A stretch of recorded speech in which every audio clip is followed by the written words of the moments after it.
पिछले करीबन 1 महीने से जो एक ऐसा कार्यक्रम जिसको हम एमजी नरेगा का कार्यक्रम कहा करते थे, जो इस देश का एक क्रांतिकारी अधिकार देने का कार्यक्रम था, जहां सरकार ने अपने नागरिकों को ये अधिकार दिया था कि वो जब चाहे काम ले सकती है, अपनी बेरोजगारी, अपनी गरीबी, अपनी ज़रूरतों को पूरी करने के लिए। उसको जैसे एक पंगु बनाया है और कमज़ोर किया है मोदी सरकार ने। पूरे देश का जो एक समझ लीजिए मजदूर है, खेतीहर मजदूर है, छोटा किसान है, जिसने मनरेगा से अपने घरों को चलाया है, अपनी बिजनेस को चलाया है, वो आंदोलित सा हो गया है। उसमें एक आक्रोश है।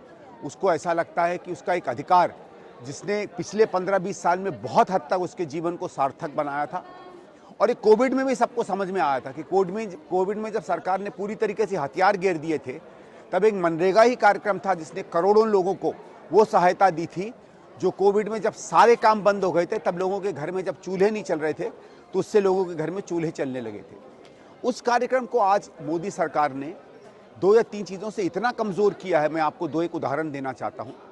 अब सरकार तय करेगी कि कौन काम करेगा, सरकार तय करेगी कि क्या काम करेंगे।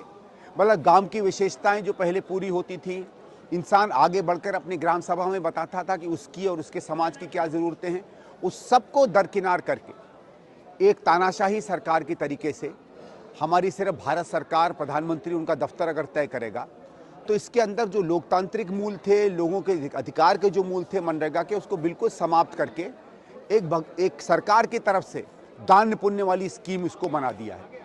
सीधे सीधे मोदी जानते थे कि मनरेगा में लोग जिसको अधिकार समझते हैं, वो अगर हम लोगों को दान पुण्य की तरह देंगे तो उसका चुनाव में उसका असर होगा। तो अपनी चुनावी ज़रूरतों को पूरी करने के लिए एक क्रांतिकारी एक्ट को इन्होंने बदलकर एक कार्यक्रम में तब्दील कर दिया है। और जब हिंदुस्तान का सारा मजदूर आंदोलित हुआ तो रचनात्मक कांग्रेस इसके साथ खड़ी हुई, भारतीय राष्ट्रीय कांग्रेस जो ये कानून लाई थी वो इसके साथ खड़ी हुई है, और तमाम ऐसे दल हिंदुस्तान में जो जनहित के हैं, जनोन्मुखी हैं, समाजवादी सोच के भी हैं, देश के हित की सोच के हैं, वो सब इसके साथ आके खड़े हुए हैं।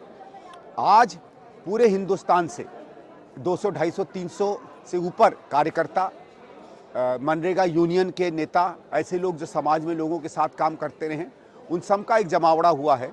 वो यहाँ आए हैं। हमारे कांग्रेस के भी नेता आदरणीय राहुल जी और खड़गे जी आएंगे और लोगों से संवाद करेंगे, और आगे संघर्ष की रणनीति को हम यहाँ से फिर और सुदृढ़ रूप से बनाकर आगे इसको क्रियान्वित करेंगे। ठीक है, डन।